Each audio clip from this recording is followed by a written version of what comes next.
ایک تابعی بزرگ تھے حضرت ابو عبد الرحمن فروغ صاحب تاریخ بغداد نے لکھا ہے وہ جہاد پہ چلے گئے، 30,000 دینار اپنی بیوی کو جاتے دفعہ دے گئے، کہنے لگے لو پاس رکھ لو، اور بیٹا بھی ماں کی گود میں ہی تھا، کچھ نے لکھا پیدا ہو چکے تھے، کچھ کا کہنا ہے کہ ان کے جانے کے 1-2 ماہ بعد بیٹے کی ولادت ہوئی، اور بیٹے کا نام کیا ہے؟ ربیعہ بن ابو عبد الرحمن، اور یہ بیٹے وہ ہیں جو حضرت امام مالک جیسے لوگوں کے استاد ہیں، حضرت حسن بصری جیسے لوگوں نے ان سے پڑھا، خود جہاد پہ چلے گئے۔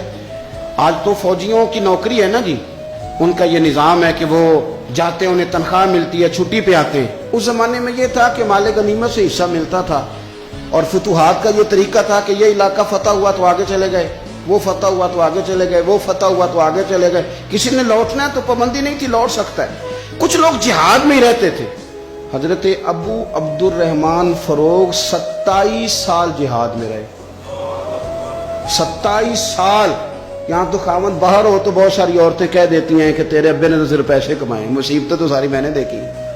معاذ اللہ، بعض جگہ، سب نہیں لیکن بعض جگہ کہہ دیتی ہیں کہ وقت تے سارے میں کیتے۔ 27 سال شوہر چلا گیا، واپس نہیں آیا، 30,000 دینار دے کے چلے گئے۔ 27 سال کے بعد خیال آیا گھر کا، اب بیٹا محدث بن گیا، عالم بن گیا، اور کمال یہ کہ رہتے کہاں تھے؟ حضور کے مدینے میں، مدینہ النبی میں، مدینہ منورہ میں صلی اللہ تعالی علیہ وسلم۔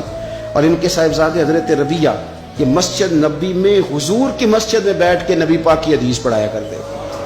آئے گھر، دروازے پہ دستک دی، صاحبزادے نے دروازہ کھولا، نہ باپ بیٹے کو پہچانتا ہے نہ بیٹا باپ کو۔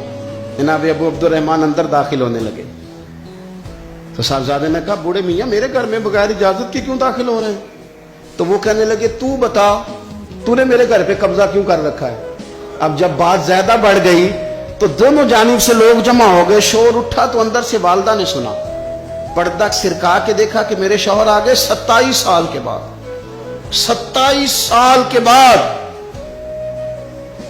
آپ اپنے صاحبزادے سے کہنے لگی بیٹا ان کو اندر آنے جو، تمہارے والد ہیں۔ بڑا روئے باپ بیٹا، بڑا روئے۔ ماں اور بیٹے کی محبت کا بھی اندازہ نہیں، پر قرآن پاک پڑھے نا تو 2 مثالیں باپ اور بیٹے کے پیار کی بھی ملتی ہیں۔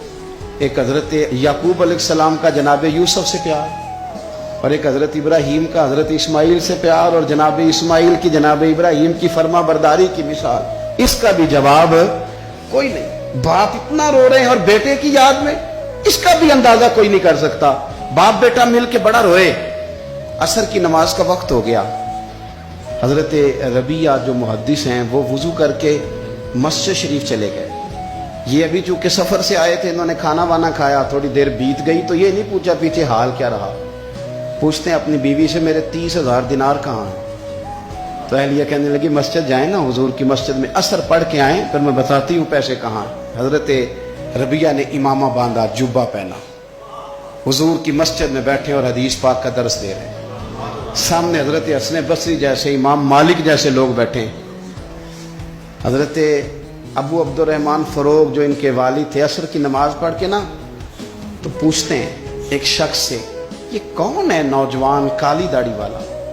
عمر زیادہ نہیں پر کس طرح شوق سے حضور کا دین بیان کر رہا ہے، کون ہے؟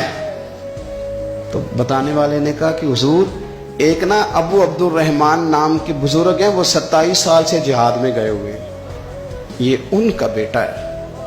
یہ سنا کہ میرا پتر اتنا بڑا عالم، چھم چھم آنسو گئے، داڑھی بھر گئی آنسو، حضور کی مسجد میں تشکر کے آنسو، خوب روئے، خوب روئے۔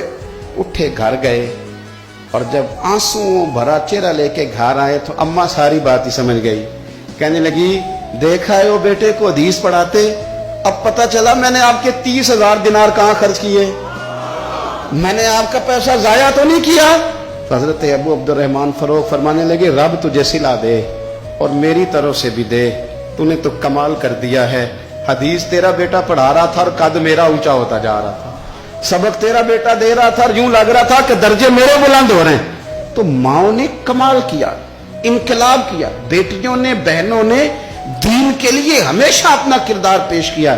لہذا ان چند ایک وظیفہ خار اور ناپاک عزائم والے لوگوں کو سامنے رکھ کے ملت کی بیٹیوں کو قیاس نہ کیا جائے. آخر دعوانا الحمدللہ رب العالمین.